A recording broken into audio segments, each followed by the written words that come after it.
اور اگر آپ جو سرکار کاغذ لگاتی ہے اس سے اچھا اور بہتر قیمتی کاغذ لگائیں، اس سے اچھی سیاہی اور روشنائی لگائیں، اس سے اچھی عبارتیں اس پر لکھوائیں. ہماری سرکار 3 زبانیں اس پر لکھ رہی ہے تو آپ 10 زبانیں اس پر لکھوا دیں، لیکن سرکار کے نوٹ سے تھوڑا سائز اس کا بڑا ہو، اس کی لمبائی چوڑائی الگ ہو، اس کا رنگ الگ ہو، اس پر جو مہر لگے وہ الگ ہو. آپ لے کر جائیں 500 کا روپیہ ہے بھائی دے دیجئے گا، تو کوئی 50 پیسے بھی دے گا؟ نہیں دے گا. ایسے ہی دین کا معاملہ ہے. ساری بدعتیں رسول اکرم صلی اللہ علیہ وسلم کی کسی سنت کی آڑ میں، رسول اکرم کی محبت کی آڑ میں، بزرگان دین کی عقیدت کی آڑ میں، اولیاء کرام کی عقیدت اور اس کے جذبات کی آڑ میں پھیلائی جاتی ہیں. اور تبھی وہ بیچارے سادہ لوگ جو مسلمان ہوتے ہیں وہ ان کے یہاں قبول ہو جاتی ہے. کہا ٹھیک ہے بھائی، رسول اکرم سے تو ہمیں بھی محبت ہے تو یہ کام کرو. وہ کرنے لگ جاتا ہے بیچارہ بغیر یہ سوچے ہوئے کہ واقعی یہ محبت ہے بھی یا مجھے محبت کے نام پر دھوکہ دے رہا.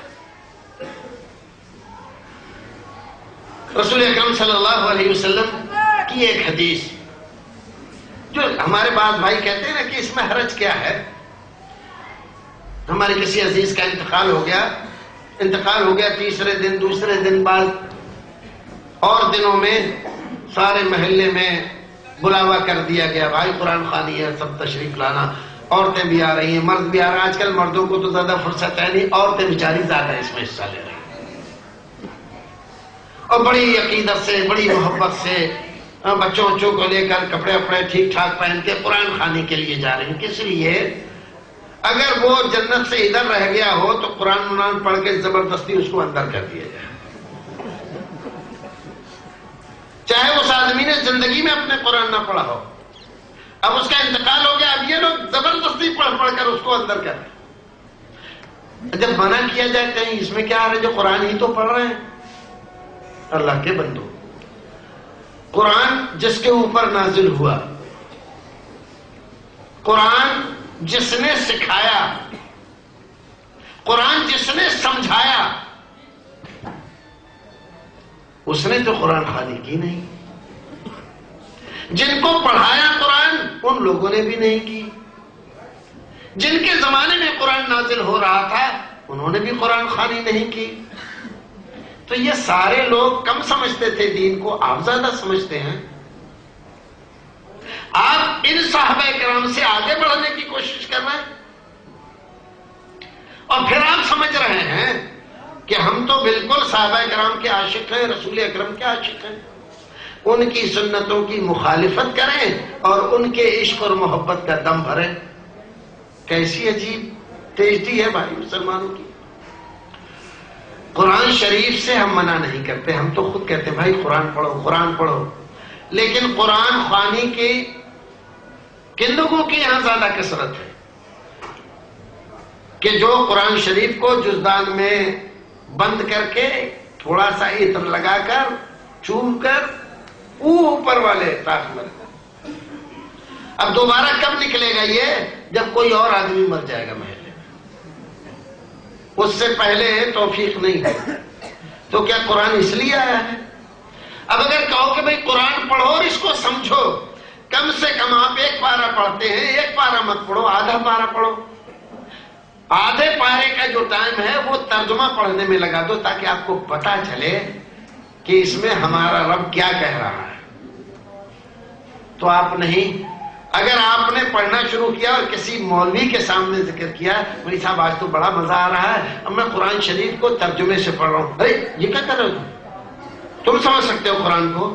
ہمارے یار تمہیں اردو تک تو اچھی طرح آتی نہیں، تم کیا قرآن کو سمجھ سکتے ہو؟ ارے جو سمجھنے والے تھے وہ سمجھ گئے. 17 19 18 الگ الگ لوگ الگ الگ اتنے علوم جاننا چاہیے، ضروری ہے، تب قرآن کو سمجھ سکتے ہو. اب اس بندے سے پوچھو کہ جب ہم قرآن کو سمجھ نہیں سکتے ہیں تو یہ ترجمہ کیوں کیا ہے مولویوں نے؟ یہ اردو کا ترجمہ کس لیے کیا؟ کس عالموں کے لیے یا ہمارے لیے؟ عالموں کو تو ضرورت نہیں ہے ترجمے کی، وہ تو عربی سے سمجھ لیتے ہیں کہ اللہ رب العزت کیا کہہ رہا. تو ظاہر ہے کہ ترجمہ اردو کا کس کے لیے کیا ہے؟ عوام کے لیے. اور عوام کو تم پڑھنے نہیں دے رہے ہو. لیکن اگر کسی کا انتقال ہو جائے تو اس پہ زبردستی پڑھوا رہے ہو کہ اس میں کیا حرج ہے. تو قرآن کا ترجمہ پڑھنے میں کیا حرج ہے یہ کیوں نہیں کہتے؟ لیکن وہ نہیں کہیں گے. کیوں؟ اس لیے کہ اگر وہ ترجمہ پڑھنے لگا اور اسی طرح سے ایک بار بھی قرآن پر پورے پہ نظر اس کی چلی گئی تو کسی جال میں نہیں پھنسے گا، کسی پھندے میں نہیں آئے گا، آزاد ہو جائے گا، ہماری پکڑ سے نکل جائے گا. اس چکر میں اس کو نہیں پڑھنے دیتے. بھائیو، یہ جو حرج کی بات آپ کہتے ہیں نا کہ اس میں کیا حرج ہے، سب سے بڑا حرج تو اس میں یہ ہے کہ ہم رسول اکرم کی سنت کے خلاف کریں اور یہ سمجھے کہ اس میں کوئی حرج نہیں ہے. جو آدمی رسول اکرم کی سنت کے خلاف کام کرے اور پھر یہ سمجھے کہ کوئی حرج نہیں ہے، وہ بہت بڑی جرأت کا کام کر رہا ہے. حضرت علی رضی اللہ تعالیٰ عنہ، علی ابن ابی طالب رسول اکرم صلی اللہ علیہ وسلم کے داماد، حسن و حسین کے باپ، حضرت فاطمہ کے شوہر نامدار، عید کی نماز پڑھنے کے لیے جاتے ہیں. ایک آدمی آیا اور آ کر اس نے نیت باندھنا شروع کی تو انہوں نے پکڑ لیا. کیا کر رہے ہیں؟ کہا کہ وہ سنت. کیسی سنت؟ عیدگاہ میں کوئی سنت نہیں ہے. ارے بھائی تو نفل نماز پڑھ رہا ہوں. کہنے لگا ان اللہ لا یعذبنی علی صلاۃ. آپ کیوں روک رہے ہیں مجھے؟ جیسے ہمارے زمانے میں کہتے ہیں اس میں کیا حرج ہے؟ اگر 2 رکعت پڑھ لیں، ابھی وقت ہے، 9 بجے نماز ہوگی، ابھی 8:30 بجے، آدھا گھنٹہ ہے، اگر 2-4 رکعت پڑھ لیں گے تو کیا حرج ہے؟ بھئی تھوڑا اللہ اللہ ہی کر لیں گے نا. نماز میں ساری دعائیں ہیں، تو اس وقت کو اگر ہم نماز میں لگا دیں تو اس میں حرج کیا ہے؟ بات تو سمجھ میں آتی ہے. ہمارے زمانے کے اعتبار سے تو حضرت علی رضی اللہ تعالیٰ عنہ غلط کر رہے تھے. اور اس آدمی نے بہت معقول بات کہی کہ اللہ رب العزت آپ منع کر رہے ہیں خواہ مخواہ. اتنا میں جانتا ہوں، یہ تو مجھے پتا نہیں کہ یہ سنت ہے یا سنت نہیں ہے، لیکن میں اتنا جانتا ہوں کہ اللہ رب العزت نماز پڑھنے پہ مجھے عذاب نہیں کرے گا. حضرت علی رضی اللہ تعالیٰ عنہ نے جواب کیا دیا؟ فرمایا کہ ہاں یہ بات تو تیری صحیح ہے، اللہ رب العزت تجھے نماز پڑھنے پہ ثواب عذاب نہیں دے گا، لیکن جو تو رسول اکرم صلی اللہ علیہ وسلم کی مخالفت کر رہا ہے، اس مخالفت پر اللہ رب العزت تجھے ضرور عذاب دے گا. نماز پڑھنا برا نہیں ہے، لیکن رسول اکرم صلی اللہ علیہ وسلم کی مخالفت یہ بہت بری بات ہے. اللہ رب العزت کسی عمل پر ثواب تبھی دیتا ہے جب رسول اس کو کرے یا کر کے بتلائیں یا کرنے کا حکم کرے. اور رسول اکرم صلی اللہ علیہ وسلم نے عید کے میدان میں سوائے 2 رکعت کے جو جماعت سے پڑھی جاتی ہے، نہ آگے نہ پیچھے کوئی نفل نماز نہیں بتلائی ہے. اب اگر تو پڑھے گا تو رسول کی مخالفت کرے گا اور اس مخالفت پر اللہ رب العزت تجھے ضرور عذاب دے گا. دیکھو یہ وہ لوگ تھے جن کو رسول اکرم صلی اللہ علیہ وسلم نے دین سکھایا تھا، جن کو آپ نے ٹرین کیا تھا، جنہوں نے ڈائریکٹ رسول اکرم سے دین سیکھا تھا، جن کے زمانے میں قرآن نازل ہو رہا تھا، جن کے سامنے وحی اتر رہی تھی. انہوں نے دین کو سمجھا کہ دین اصل کیا ہے؟ رسول اکرم صلی اللہ علیہ وسلم کی فرما برداری کا نام ہے. اگر آپ کی فرما برداری بندہ نہیں کرتا ہے تو اس کی نماز، اس کا روزہ، اس کے حج، اس کی زکوٰۃ، اس کا تلاوت قرآن، ساری تسبیحات تحلیلات سب بیکار ہیں. کیوں؟ اس لیے جیسے ہمارے یہاں ہے، ہمارے یہاں سکہ وہ چلتا ہے مارکیٹ میں جس پر سرکار کی مہر لگی ہو. اگر سرکار کی مہر نہیں لگی ہے تو وہ سکہ مارکیٹ میں نہیں چلتا. اور وہ سکہ جب تک مہر نہیں ہوگی سرکار کی، کوئی آدمی چاہے 50 روپے کا 500 روپے کا نوٹ ہو، 50 پیسے کی بھی کوئی چیز آپ کو نہیں دے گا. تو ہمارے یہاں حکومت میں سرکار کا سکہ چلتا ہے. اللہ رب العزت کے یہاں ہمارے نبی اکرم صلی اللہ علیہ وسلم کی سرکار کا سکہ چلتا ہے. وہاں پر بھی کوئی عمل اس وقت مقبول ہوتا ہے جب رسول اکرم صلی اللہ علیہ وسلم کی مہر لگی ہو. اگر مہر آپ کی نہیں لگی ہے، چاہے نماز ہو، چاہے روزہ ہو، چاہے حج ہو، چاہے زکوٰۃ ہو، صدقات ہو، خیرات ہو، نوافل ہو، مستحبات ہو، مندوبات ہو، کوئی بھی ہو، سب آدمی کے منہ پر مار دیے جاتے ہیں. کیوں؟ اس لیے کہ رسول کو بھیجا کس لیے اللہ نے؟ بھیجا اس لیے ہے لَقَدْ كَانَ لَكُمْ فِي رَسُولِ اللَّهِ أُسْوَةٌ حَسَنَةٌ. رسول کو ہم نے آئیڈیل بنا کر بھیجا ہے، نمونہ بنا کر بھیجا ہے. جو کہتا ہے وہ کرو، جیسا کرتا ہے ویسا کرو، اور جس کے کرنے کا حکم دیتا ہے اس کو بجا لاؤ. منمانی مت کرو. ہم بندے ہیں، ہم غلام ہیں. غلاموں کا کام غلامی کرنا ہے. نہ ہم آقا ہیں، نہ ہمارا منصب آقائی ہے. آقا رسول اکرم صلی اللہ علیہ وسلم ہیں. وہ جو کہیں گے جہاں روکیں وہاں رک جائیں، اور جہاں کہیں چلو تو چلنے لگ جائیں.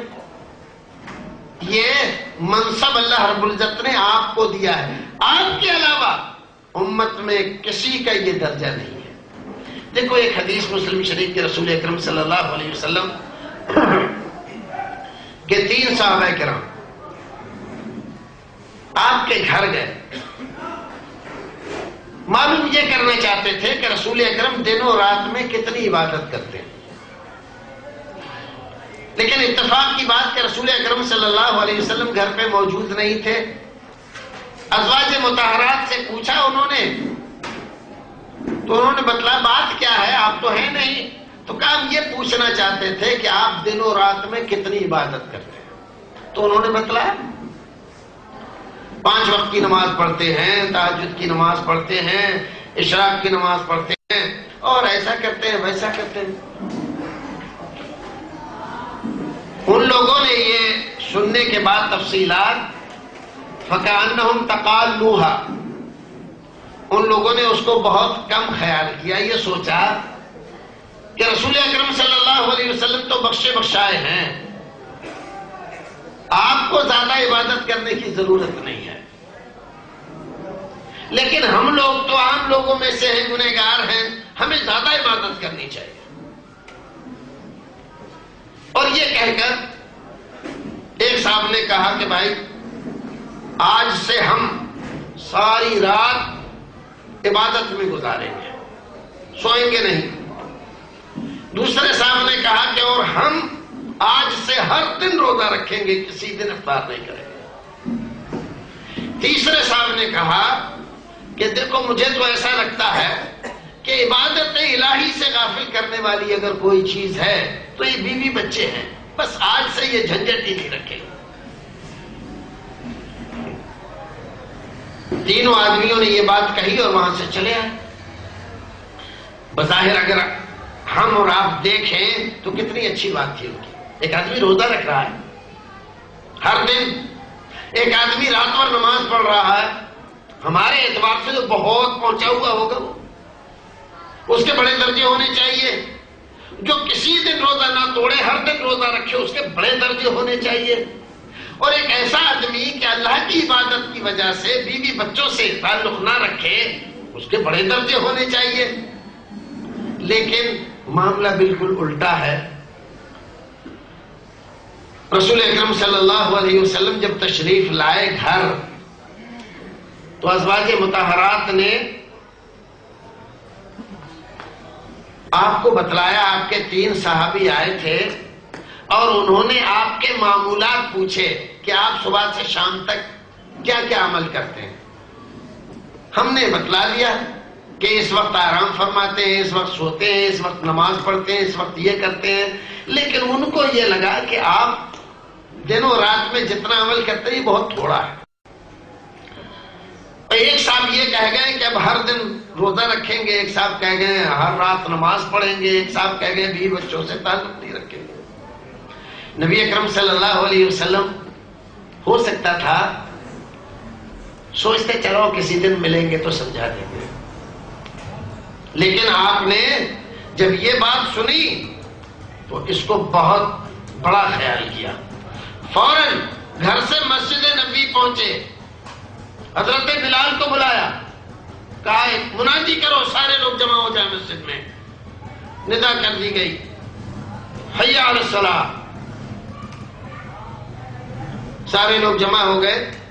جب سب جمع ہو گئے تو رسول اکرم صلی اللہ علیہ وسلم نے فرمایا ما بال الناس، لوگوں کو کیا ہو گیا ہے کہ ایسا ایسا کہہ رہے ہیں.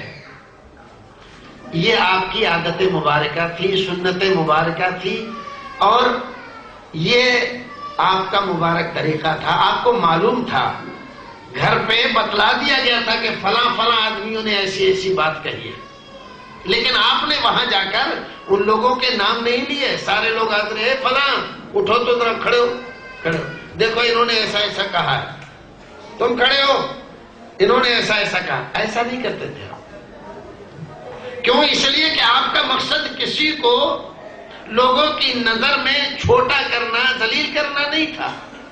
ایک غلط بات، غلط دھارنا جو شروع ہونے جا رہی ہے اس کو مٹانا تھا، لوگوں کو صحیح دین سکھانا تھا. اس لیے آپ نے کہا کہ کچھ لوگ ایسا ایسا سوچ رہے ہیں، کر رہے ہیں، کہتے ہیں. سنو، میں تم تمام میں سب سے زیادہ اللہ سے ڈرنے والا ہوں، سب سے زیادہ ڈرنے والا، سب سے زیادہ اللہ کو جاننے والا. اس کے باوجود میں سوتا بھی ہوں، جاگتا بھی ہوں، روزہ بھی رکھتا ہوں، افطار بھی کرتا ہوں، نماز بھی پڑھتا ہوں، آرام بھی کرتا ہوں، اور شادی بھی کر رکھی ہے، میرے بیوی بچے بھی ہیں. فمن رغب عن سنتی فلیس منی. یاد رکھو یہ میری سنت ہے، راتوں کو سونا، راتوں کو نماز پڑھنا، دن میں روزہ رکھنا اور نہ رکھنا، بیوی بچے کرنا، ان کے حقوق ادا کرنا، یہ میری سنت ہے. اور جو آدمی میری سنت سے اعراض کرے فلیس منی، میرا اس سے کوئی تعلق نہیں، وہ میرا نہیں، میں اس کا نہیں. آپ ذرا اندازہ لگائیں گے یہ صحیح حدیث ہے. ہمارے اعتبار سے تو ان لوگوں نے بڑا اچھا کام کیا تھا. زندگی میں ایک فیصلہ لیا زبردست، ہر رات عبادت میں گزار دیں گے، ہر دن روزہ رکھیں گے. بڑے پہنچے ہوئے لوگ ہونے چاہیے. ہمارے اعتبار سے تو ان کو اولیاء کرام و صوفیاء اعظام میں شمار کرنا چاہیے. لیکن رسول اکرم صلی اللہ علیہ وسلم نے کیا فرمایا؟ اگر ایسا کرو گے تو میں تمہارا نہیں، تم میرے نہیں، مجھ سے تمہارا کوئی تعلق نہیں. کتنی بڑی بات فرمائی. اب جو حضرات ہمارے بھائی یہ کہتے ہیں کہ اس میں کیا حرج ہے، وہ اس حدیث کی روشنی میں دیکھیں. بھلا بتائیے رات بھر نماز پڑھے ایک آدمی، کیا حرج ہے اس میں؟ حرج ہے؟ رسول کہہ رہے ہیں اتنا بڑا حرج ہے کہ میرا اس کا کوئی سمبند نہیں. ہر دن روزہ رکھے آدمی، روزہ ہی تو رکھ رہا ہے، نیکی کر رہا ہے، کون سی برائی کر رہا ہے؟ حرج ہے؟ اتنا بڑا حرج ہے کہ رسول اکرم کہہ رہے ہیں وہ میرا نہیں، میں اس کا نہیں. تو کیا پتہ چلا کہ دین منمانی کا نام نہیں ہے.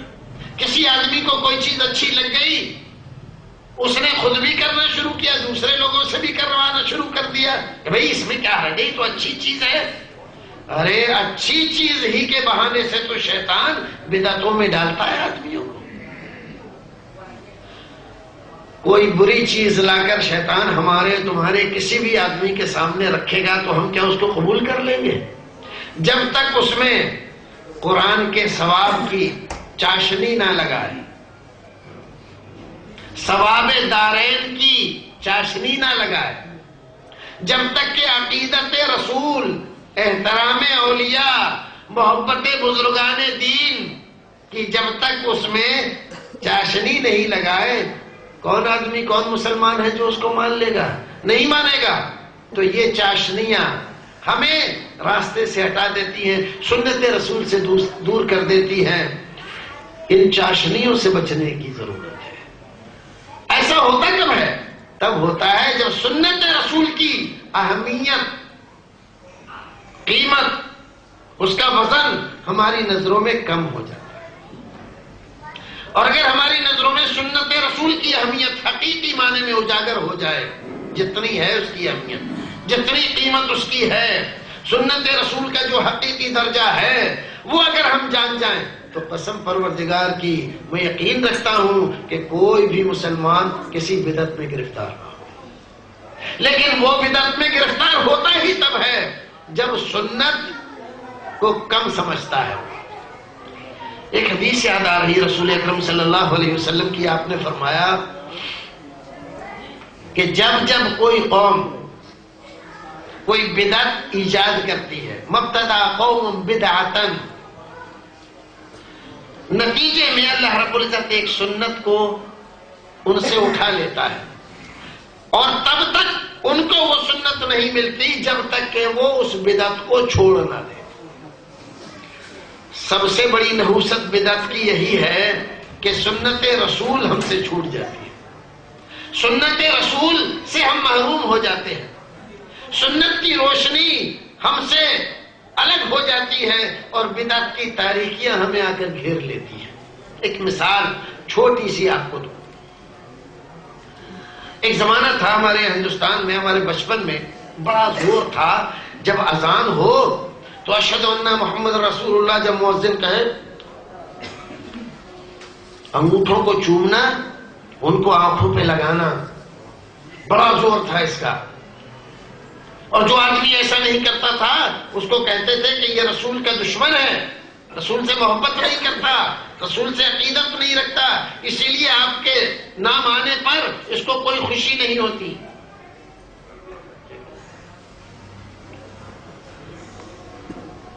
اس زمانے میں بہت یہ مسئلہ زوروں پر تھا۔ رفتہ رفتہ کیا ہوا کہ وہ دور ختم ہو گئی، وہ شدت جاتی رہی۔ آج جو حضرات اس کے لیے مرنے مارنے پر تیار رہتے تھے، آج ان حضرات نے بھی اس کو چھوڑ دیا۔ دیکھیے، یہ ایک بدعت تھی جو مسلمانوں میں شروع ہوئی تھی۔ اب ایک حدیث رسول اکرم صلی اللہ علیہ وسلم کی سنیے۔ آپ نے فرمایا کہ جب مؤذن اذان دے، اذا اذن المؤذن فقولوا مثل ما يقول، تو جو کلمے مؤذن ادا کرتا رہے وہ تم دہراتے رہو۔ ایک روایت میں الا الحیلتین، سوائے حی علی الصلاۃ اور حی علی الفلاح کے، جب یہ کہے تو اس پر لا حول ولا قوت الا باللہ کہو۔ باقی جتنے کلمے ہیں ان تمام پر کیا کہنا ہے؟ جو مؤذن کہہ رہا ہے۔ سنت کیا تھا کہ جو مؤذن کہے وہ کلمہ ہم دہرائیں۔ اس کا ثواب کیا بتلایا رسول اکرم نے؟ حدیث میں فرمایا کہ جو آدمی مؤذن کے ساتھ ساتھ ان کلموں کو دہراتا ہے، ثم یصلی علیہ، پھر میرے اوپر درود پڑھتا ہے، ثم یسأل اللہ لی الوسیلہ، پھر اللہ رب العزت سے میرے لیے وسیلہ مانگتا ہے۔ میرے لیے وسیلہ مانگتا ہے، ہاں، طلب کرتا ہے کہ اے اللہ ہمارے نبی کو مقام وسیلہ، مقام فضیلہ، مقام محمود عطا فرما، یعنی وہ دعا جو اذان کی ہے۔ اللهم رب هذه الدعوة التامة والصلاة القائمة آت محمدا الوسيلة والفضيلة وابعثه مقاما محمودا الذي وعدته. یہ دعا پڑھتا ہے. کیا فرماتے ہیں آپ؟ کیا ملتا ہے پھر اس کو؟ فرمایا حلت له شفاعتی یوم القیامہ. اس آدمی کو اللہ رب العزت کی جناب سے کیا ملا وہ بتلایا. قیامت کے دن اس کے حق میں میری شفاعت کرنا اللہ رب العزت حلال کر دیتا ہے. کسی آدمی کو اللہ کے رسول کی شفاعت حاصل ہو جائے، یعنی ایسا عمل کرے، رسول اس کو سرٹیفکیٹ دے، یہ عمل کرو گے، اس پر کاربند رہو گے تو اللہ رب العزت مجھے اجازت دے گا، میں تمہارے بارے میں اللہ رب العزت کے دربار میں کھڑے ہو کے شفاعت کروں گا کہ یہ میرا امتی پروردگار تیرا بندہ نیک اور دیندار میرا فرما بردار تھا، میں اس کے حق میں شفاعت کرتا ہوں، اس کو جنت میں جگہ دے دے پروردگار. کتنی بڑی فضیلت کی. ساری دنیا کی دولت اگر تم لٹا دو گے کہ ہمیں رسول اکرم کی شفاعت نصیب ہو جائے، اپنے طور پر نہیں حاصل. اور رسول اکرم صلی اللہ علیہ وسلم یہاں اس حدیث میں صحیح حدیث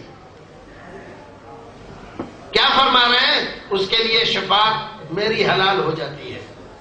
اب اتنی بڑی حدیث، اتنا بڑا فائدہ تھا. اب ایک بدعت آئی، کسی آدمی نے بدعت نکالی. انہوں نے ایک چیز نکالی کہ جو آدمی اشہد ان محمد رسول اللہ سنتا ہے مؤذن سے، پھر ان انگوٹھوں کو چومتا ہے، پھر ان کو آنکھوں سے لگاتا ہے، تو اس کا کیا فائدہ ہوتا ہے کہ اس کی آنکھیں نہیں دکھتی.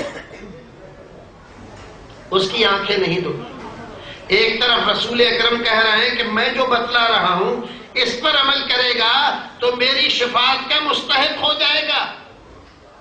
اور یہ جنہوں نے یہ بدعت ایجاد کی وہ اس کا فائدہ کیا بتلا رہے ہیں کہ اس کی آنکھیں نہیں دکھیں گی. ایک آدمی کی آنکھیں نہ دکھیں اور شفاعت رسول سے محروم ہو جائے، یہ سودا گھاٹے کا ہے کہ نفع کا ہے؟ اس سے بڑا گھاٹے کا سودا اور کیا ہو سکتا؟ ارے اس کی آنکھیں دنیا کو دیکھتی رہے، اس کی دل کی آنکھیں تو اندھی ہو گئی کہ سنت رسول کو نہیں دیکھتی. کیا فائدہ؟ بصارت ہے بھی تو کیا فائدہ کہ بصیرت نہیں ہے.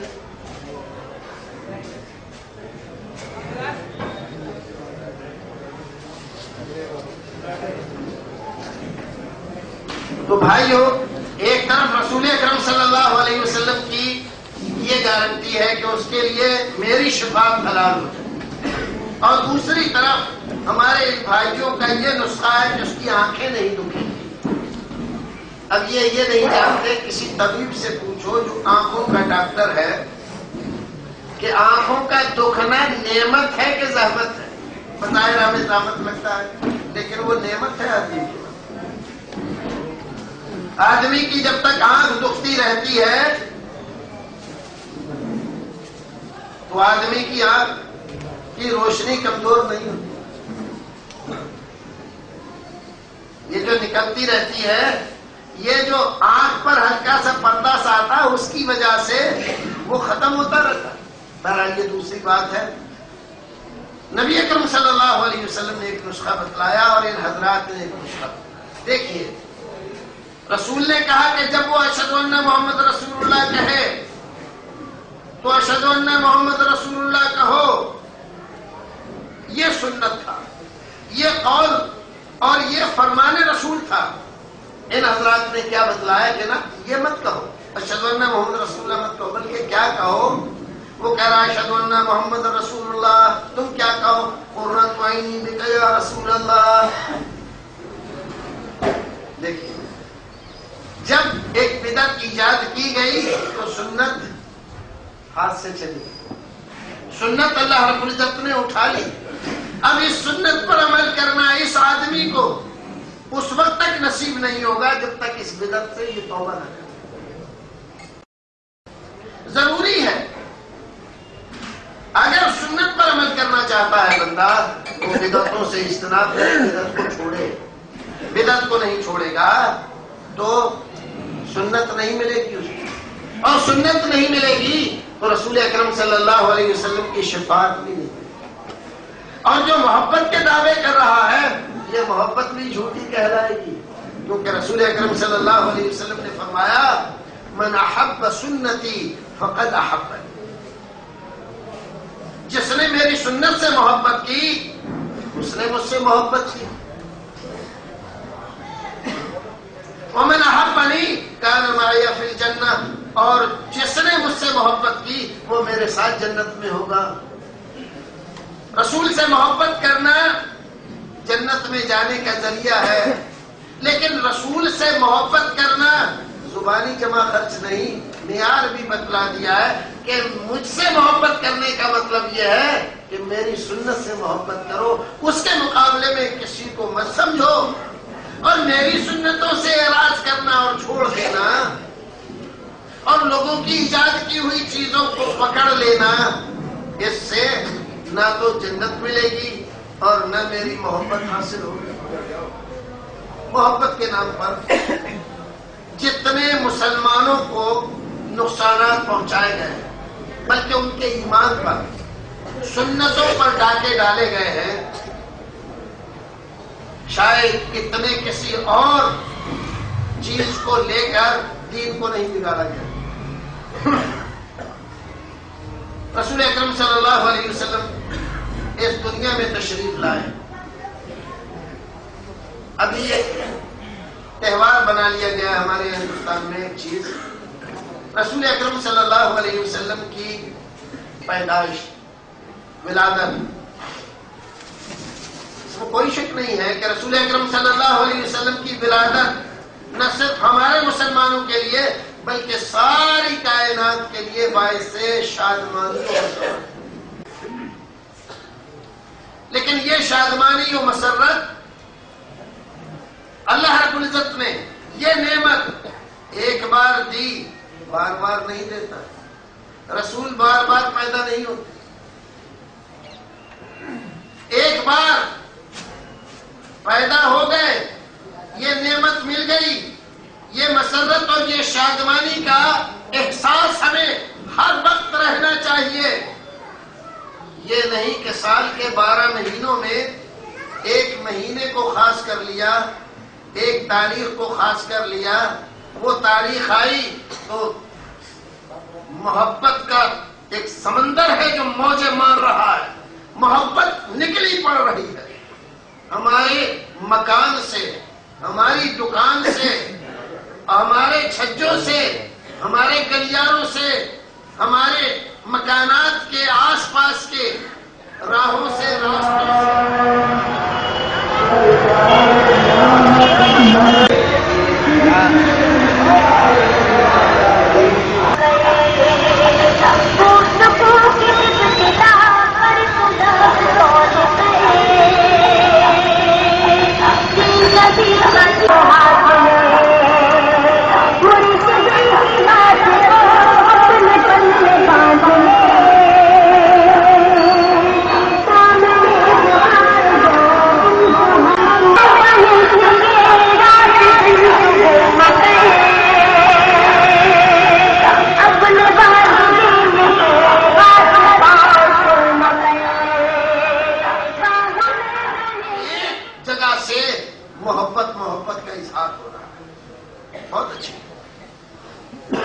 بہت اچھی بات ہے، اور وہ تاریخ نکل گئی۔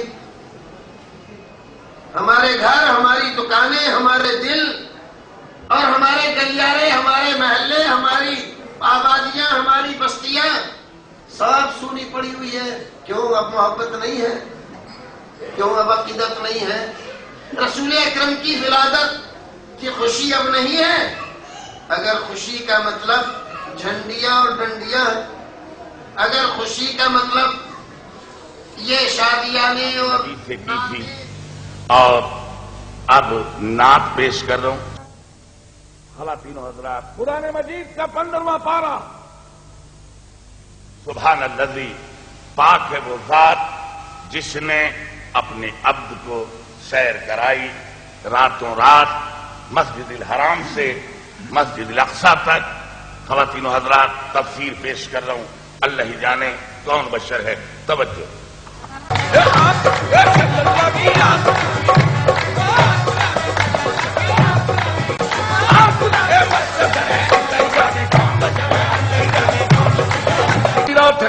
مجھ سے الگ، میں نے تجھ سے الگ، اور جو تجھ سے گیا وہ مجھ سے گیا، اور جو تجھ سے ملا وہ مجھ سے ملا.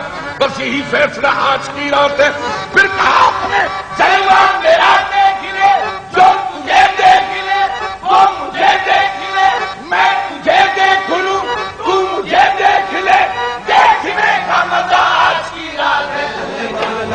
سنیوں کا رکن اجالا، دشمنوں کا مکالا، سب جھوم کے بولو، ہاتھ ہاتھ کر بولو، پرچم لہرا کے بولو، پرچم لہرا کے بولو. یا نبی سلام علیکہ، یا رسول سلام علیکہ. است پہلے غوث اعظم، گنج بخش فیض عالم، صدقہ امام اعظم، دور ہو سب ہی کے رنج و غم. آقا ہے مخالف زمانہ، کدھر جائیں ہم. اللہ اور حالت بے کسی کس کو دکھلائے ہم.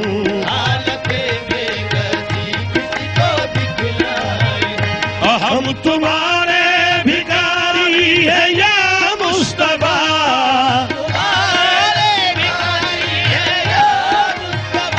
کس کے آگے بھرات پھیلائے ہم.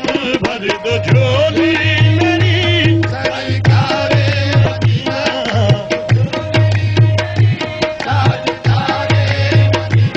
بھر دو جھولی میری یا محمد، لوٹ کر میں نہ جاؤں گا خالی، لوٹ کر میں نہ.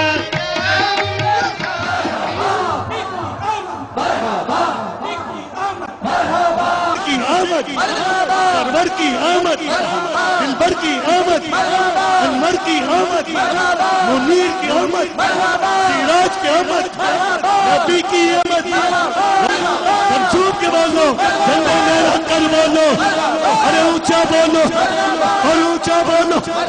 آقا کی آمد، داتا کی آمد، سرو جو مانگے نا ہے مانگو، جو لینا ہے سو لے لو، جو مانگنا ہے مانگو، جو لینا ہے سو لے لو. گناہ کی نہیں جاتی ہے عادت یا رسول اللہ، تم ہی اب کچھ کرو ماہ رسالت یا رسول اللہ. میں بچنا چاہتا ہوں، ہائے پھر بھی بچ نہیں پاتا، گناہوں کی پڑی ہے ایسی عادت یا رسول اللہ.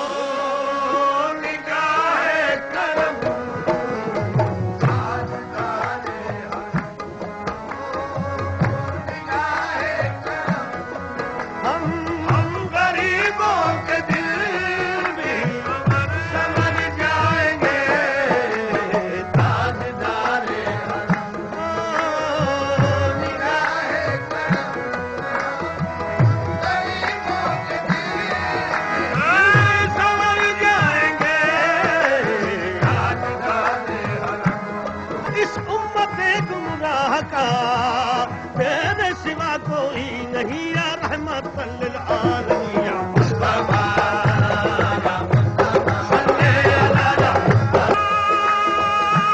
کوئی اپنا نہیں ہمارے ہیں ہم، آپ کے در پہ فریاد لائے. جن کی شریعت اجازت نہ دیتی ہو، اور یہ قمقمیں اور لائٹیں اور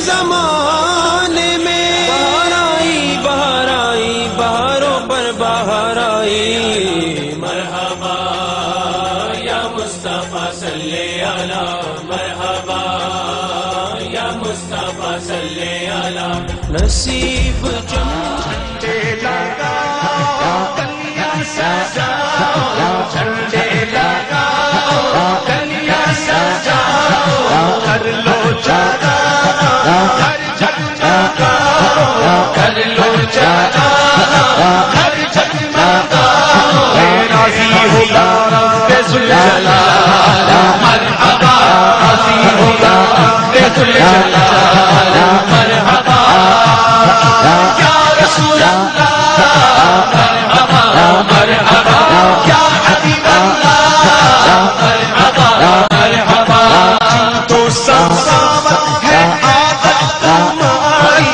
پھیلائے دامن کھڑے ہیں بھکاری پھیلائے دامن کھڑے ہیں بھکاری پھیلائے دامن کھڑے ہیں بھکاری کر دو کرم آمنہ کے لال مرحبا کر دو کرم آمنہ کے لال مرحبا کر دو کرم آمنہ کے لال مرحبا جود و سخاوت ہے عادت تمہاری جود و سخاوت ہے عادت تمہاری پھیلائے دامن کھڑے ہیں بھکاری پھیلائے دامن کھڑے ہیں بھکاری کر دو کرم آمنہ کے لال مرحبا کر دو کرم آمنہ کے لال مرحبا مرحبا یا رسول اللہ مرحبا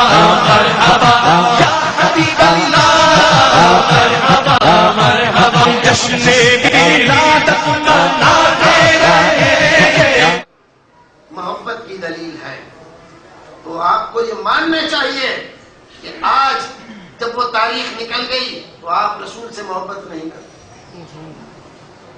آپ اس عظیم شخصیت کی آمد پر صرف ایک دن خوش تھے اس کے بعد خوش نہیں ہیں کیوں؟ اس لیے کہ آپ نے خوشی کا معیار ان جھنڈیوں ڈنڈیوں سجاوٹوں کو مانا اب وہ سجاوٹیں بھی نہیں رہی اب وہ ڈنڈیاں بھی نہیں رہی اب وہ جھنڈیاں بھی نہیں رہی وہ قمقمے بھی نہیں رہے اس کا مطلب نہ شادمانی رہی نہ مسرت رہی نہ محبت رہی نہ عقیدت رہی کچھ بھی نہیں رہی لیکن جو آدمی ان جھنڈیوں ڈنڈیوں میں محبت نہیں مانتا رسول اکرم صلی اللہ علیہ وسلم کی تعلیمات آپ کی سنتوں پر عمل کرنا ان کو پھیلانا آپ کے لائے ہوئے دین کو دنیا میں برپا کرنا اس کو محبت جانتا ہے تو اس کے لیے سال کے 12 مہینے یکساں ہیں ہر دن اسے رسول اکرم کی ولادت کی خوشی ہے آمد پر مسرت ہے آپ کی تشریف آوری پر شادمانی ہے آپ کے مشن کو زندہ کرنے کے لیے وہ تن من دھن سے ہر وقت لگا رہتا ہے ہمارے بھائی لوگ کہتے ہیں کہ ہم رسول اکرم کی عظمتوں کا ذکر آپ کو بڑھا رہے اور یہ دوسرے لوگ جو خوشی نہیں مناتے انہیں عداوت ہے دشمنی ہے یہ آپ کو گھٹاتے ہیں میں کہتا ہوں انصاف کو آواز دو انصاف کہاں ہے بھائیو ذرا انصاف سے سوچو اللہ رب العزت نے اپنے نبی کو اپنے حبیب کو اس کائنات میں اپنے بعد سب سے بڑا بنایا کوئی نبی آپ کے درجے اور مرتبے کو نہیں پہنچتا کوئی ولی آپ کے درجے کو پہنچے محال ہے سارے ولی اکٹھے ہو کر بھی آپ کے درجے کو نہیں پہنچ سکتے اللہ رب العزت نے اس کائنات میں اپنے نبی جیسا کوئی پیدا کیا ہی نہیں اور نہ کرے گا یہ عظمت تھی میرے رسول کی یہ درجہ تھا میرے رسول کا لیکن آپ نے کیا کیا آپ نے اتنے عظیم رسول کو اس کی رفتوں اور بلندیوں کو فراموش کر کے اتنی عظمتوں اور بلندیوں سے کھینچ کر آپ لے آئے عام لوگوں کی صف میں جب گاندھی جینتی مناتے ہیں تو اس میں کیا حرج ہے فلاں جینتی مناتے ہیں تو اس میں کیا حرج ہے؟ وہ مہاویر جینتی مناتے ہیں، خوشی مناتے ہیں، وہ گاندھی جینتی مناتے ہیں، وہ فلاں مناتے ہیں، وہ فلاں جینتی مناتے ہیں، ہم کیوں نہ منائیں؟ ان کے بزرگوں کی جینتی پر، جنم دن پر چھٹی ہوتی ہے، ہمارے نبی کے جنم دن پر چھٹی کیوں نہ ہو؟ آپ نے سوچا نہیں کہ آپ نے کیا کیا؟ اپنے نبی کو اتنی عظمتوں سے اتار کے ان کے برابر کر دیا۔ یہ سارے مل کر بھی میرے نبی کے برابر نہیں۔ آپ نے ان میں سے ایک ایک آدمی کو پر قیاس کر کے اپنے نبی کو ان کے درجے میں لا کر بٹھا دیا۔ کتنے افسوس کی بات! اور اس کا نام آپ نے عظمت رسول رکھا، اس کا نام آپ نے رسول کی بڑائی۔ کتنے افسوس کی بات ہے کہ آپ گھٹا کر اس کو بڑھانا سمجھ رہے ہو، برابر گھٹاتے جا رہے ہو، پھر اس کو بڑھانا سمجھ رہے ہو۔ میں کہتا ہوں اللہ کے واسطے دوسرے مسلمانوں پر فتوی بازی کرنے سے پہلے تھوڑا سا غور کرو۔ اگر یہ جھنڈیاں ڈنڈیاں، یہ قمقمے، یہ سجاوٹیں اور یہ دیگیں، یہ ساری چیزیں محبت کی دلیل ہیں، تو 63 سال رسول اکرم صلی اللہ علیہ وسلم اس دنیا میں موجود تھے۔ 63 سال میں ایک دن آپ نے کہا ہو کہ مدینے کو آج سجاؤ، جھنڈیاں لگاؤ، ڈنڈیاں لگاؤ، سجاوٹیں کرو، سبیلے لگاؤ، دیگے پکاؤ، ایک ثبوت کہیں کا؟ حضرت ابوبکر صدیق، عمر فاروق، عثمان غنی، علی مرتضی، حضرت امام ابو حنیفہ رحمہ اللہ، حضرت امام شافعی، حضرت امام مالک، حضرت امام احمد بن حنبل رحمہ اللہ اجمعین، یہ وہ عظیم شخصیتیں ہیں کہ کوئی دوسری مثال ان کی نہیں۔ ان حضرات نے کیا یہ چیزیں کی تھی؟ کہیں ان کی کتابوں میں اس طرح کے جلسے جلوس کا، ان ریلیوں کا کہیں تذکرہ ہے؟ نہیں ہے، یقیناً نہیں ہے، وہ بھی جانتے ہیں۔ تو کیا ہم یہ مان لیں کہ ان حضرات کو عقیدت نہیں تھی نبی سے؟ کیا ہم یہ تسلیم کر لیں کہ وہ حضرات نبی سے محبت نہیں کرتے تھے؟ ان کو رسول اکرم کی آمد پر کوئی خوشی نہیں تھی؟ وہ رسول اکرم صلی اللہ علیہ وسلم کی آمد کو یوں ہی سمجھتے تھے؟ کتنا بڑا الزام، کتنا بڑا افتراء، کتنا بڑا بہتان ہوگا ان عظیم شخصیتوں پر۔ ساری دنیا مل کر بھی اگر یہ کہے کہ ہم لوگ ان سے زیادہ محبت کرتے ہیں اور رسول کو زیادہ مانتے اور عقیدت رکھتے ہیں، پھر بھی میں نہیں مانتا، کسی صورت نہیں مان سکتا کہ صحابہ کرام، تابعین اعظام اور امامان دین کے برابر آج کا کوئی آدمی کتنا ہی بڑا ہو وہ مان سکتا ہے رسول آپ کی عظمتوں کو، آپ کی محبت رکھ سکتا ہے۔ یہ محض دوسروں کی دیکھا دیکھی لوگ کرنے لگے ہیں، اور لوگوں نے اخباروں میں نکالا عیدوں کی عید، عیدوں کی گویا کہ رسول اکرم صلی اللہ علیہ وسلم کی بتائی ہوئی 2 عیدیں وہ نیچے چلی گئیں، ان کی نکالی ہوئی عید ان سے بھی بڑھ۔ رسول اکرم نے 2 عیدیں بتلائیں۔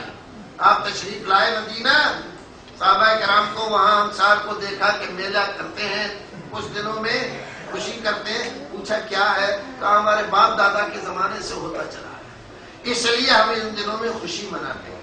فرمایا لقد ابدلکم اللہ، اللہ رب العزت نے ان کے بدلے میں تمہیں 2 عیدیں، ایک عید الفطر اور ایک عید الاضحیٰ، میرے رسول نے 2 عیدیں دی ہوں، ان عیدوں سے جو رسول نے دی، جن کو صحابہ کرام نے منایا اور جن کو مانا، جن کو تابعین اعظام نے مانا اور منوایا، جن کو امامان دین نے مانا۔ آج کے زمانے میں ہم جیسے مولوی 14ویں صدی کے ایک نئی عید ایجاد کریں اور اس کو کہہ دیں عیدوں کی عید، یعنی رسول کی دی ہوئی عیدیں نیچی ہو جائیں اور ہماری نکالی ہوئی عید اوپر ہو جائے، اور پھر بھی ہم عقیدت اور احترام کے سارے حقوق اپنے حق میں محفوظ سمجھے، کتنا بڑا ظلم، کتنا بڑا ظلم ہے کہ میرے رسول نے جو عیدیں بتلائیں ان کو آپ نے پیچھے کر دیا۔ ہم جانتے ہیں، ہمارے سامنے یہ جب سے جلوس شروع ہوئے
ہمارے بچپن میں اس تاریخ کا نام 12 وفات تھا. سارے لوگ جو لوگ 45-50 سال یا اس سے زائد عمر رکھتے ہیں وہ سارے اس بات کی گواہی دیں گے کہ اس کا نام 12 وفات تھا. آج میڈیا کی برکت سے، ٹی وی کی برکت سے، کچھ لوگوں کی اس پہ ہنگامہ آرائی کی برکت سے اس کا نام عید میلاد النبی ہو گیا، جس کا پہلے سے کوئی تذکرہ نہیں، نہ قرآن میں، نہ حدیث میں، نہ فقہ میں، نہ کسی امام کی کسی کتاب کے اندر. اب لوگ اپنے طور پر قرآن حدیث سے استدلال کر کے ایک کتابچہ آج دیکھا، سیرت حلبیہ اور دوسری کتابوں کی بعض عبارتیں نقل کر کے انہوں نے کہا کہ دیکھیے سیرت حلبیہ کا مصنف کیا صحابہ کرام میں سے نہیں، تابعین میں سے نہیں، تبع تابعین میں سے نہیں، امامان دین میں سے ہے نہیں، وہ تو کئی صدیوں کے بعد پیدا ہوا ہے. وہ جو کچھ بھی لکھ رہا ہے بغیر حوالے کے، بغیر سند کے لکھ رہا ہے، اس کو ہم قرآن حدیث کا درجہ دے سکتے ہیں کیا؟ کیسی عجیب صورتحال پیدا ہو گئی ہے. بدعتوں کی اتنی محبت. بھائیو وقت کم رہ گیا، میں اپنی بات کو پورا کرتا ہوں. ایک بات، بہت ساری باتیں نہیں ہو سکی اس موضوع کے تعلق سے. بدعت کا مضر پہلو کیا ہے، کیا ہوتا ہے؟ جب کوئی آدمی بدعت کا خوگر ہو جاتا ہے تو سب سے پہلا اثر یہ ہوتا ہے کہ سنت کی محبت اس کے دل سے ہوتی ہے. جب آدمی بدعت پر عمل کرنے لگ جاتا ہے تو آدمی سنتوں سے محروم ہو جاتا ہے. پھر دین پر عمل کرنا اس کے لیے کوئی اہم بات نہیں رہ جاتی. یہ نکالی ہوئی بدعتیں اس کے لیے زیادہ اہم ہیں. یہ جلوس نکلتے ہیں ان تاریخوں میں ربیع الاول پہ 10 بجے سے لے کر ظہر عصر مغرب بعض جگہ عشاء کے بعد جا کر ختم ہوتے ہیں. جتنے حضرات اس میں شامل ہوتے ہیں الا ماشاء اللہ کوئی نماز نہیں پڑھتا جو فرض ہے. جو فرض ہے اور فرض کے ساتھ جو سنتیں ہیں وہ بھی نہیں پڑھتا. اور اتنا سرشار ہوتا ہے اس عقیدت کے جھرمٹ میں اور اس دکھاوے اور ریاکاری کے اس کاروبار میں کہ سب کچھ بھول جاتا ہے کہ جو نبی معراج میں جا کر ہمارے لیے اللہ کا تحفہ لایا تھا وہ بھی ہمارے اوپر فرض ہے, اسی نے بتلایا تھا. تو اس کی ہم ولادت تو منا رہے ہیں لیکن وہ جو پیغام لے کر آیا تھا اس کی ہمیں کوئی نہیں. تو سنتیں چھوٹتی چلی جاتی ہیں, فرائض تک چھوٹ جاتے ہیں اور آدمی ان بدعات کا خوب. رسول اکرم صلی اللہ علیہ وسلم کی سنت روشنی ہے, بدعت سراپا تاریکی ہے. سنتوں پر عمل کرنے والے کو رسول اکرم صلی اللہ علیہ وسلم کی شفاعت, آپ کی محبت, آپ کی عقیدت صحیح معنی میں حاصل ہوتی ہے, جبکہ بدعت پرست محض بدعتوں میں الجھ کر رہ جاتا ہے, سنتوں کی کوئی خاص پرواہ نہیں ہوتی. ایک حدیث رسول اکرم صلی اللہ علیہ وسلم کی بخاری شریف کی ہے. صحابہ کرام نے ایک دن پوچھا اللہ کے رسول قیامت کے دن تو بہت سارے لوگ ہوں گے آدم سے لے کر آخری آدمی تک, آپ اپنی امت کے لوگوں کو کیسے پہچانیں؟ سوال واقعی معقول تھا. رسول اکرم صلی اللہ علیہ وسلم نے اس سوال کرنے والے سے ایک سوال کیا تاکہ وہ اچھی طرح سے سمجھ جائے. اچھا یہ بتاؤ, کسی آدمی کے پاس گھوڑے ہو, کیسے پچکلیاں, کیسے پچکلیاں جن کا چہرہ سفید ہو, اگلے پیر پچھلے پیر یہ سفید ہو, اور ایسے گھوڑے ملا دیے جائیں کالے گھوڑوں میں فی خیل دہمن بہمن. یہ بتلاؤ وہ اپنے گھوڑوں کو پہچان لے گا نہیں پہچان لے گا؟ ہزاروں گھوڑوں میں ملا دیے گئے اس کے گھوڑے, پہچان لے گا کہ نہیں؟ کہا کہ اللہ کے رسول بالکل پہچان لے گا. کہا کہ ایسے ہی میں اپنی امت کے لوگوں کو پہچان لوں گا. میری امت کی یہ خاص پہچان ہوگی کہ ان کے اعضائے وضو چمک رہے ہوں گے چودھویں کے چاند کی طرح سے. ان کا چہرہ چمک رہا ہوگا وضو کرتے, جہاں تک پانی جاتا وہ چمک رہا ہوگا, ہاتھ چمک رہے ہوں گے, ان کے پیر چمک رہے ہوں گے, جہاں تک وضو کا پانی جاتا ہے میں فوراً پہچان لوں گا یہ میری امت کے لوگ ہیں. آپ فرماتے ہیں اسی درمیان میں کہ میں حوض کوثر پہ ہوں گا اور جام پلا رہا ہوگا اپنی امت کے لوگ آ رہے ہوں گے چوک در چوک, اور جو ایک بار پی لے گا کبھی بھی پیاس کی تکلیف اس کو نہیں ہوگی. اتنے میں ایک بہت بڑی جماعت ہوگی, وہ مجھ سے قریب ہو رہے ہوں گے اور آثار وضو ان کے چمک رہے ہوں گے, یعنی پہچان ہوگی کہ یہ میری امت کے لوگ ہیں. اتنے میں ایک طرف سے فرشتے آئیں گے گھوڑے لے کر, مار مار کے ان کو بھگائیں گے, بھاگو یا مردود یہاں کہاں ہے. جب میں دیکھوں گا تو مجھ سے کیسے برداشت ہو, میں احتجاج کروں گا. کیا ہو رہا ہے, یہ میرے سامنے میری امت کے لوگوں کو مار مار کے مجھ سے دور کیا جا رہا ہے. اسے حابی تو میرے لوگ ہیں, میرے ساتھی ہیں.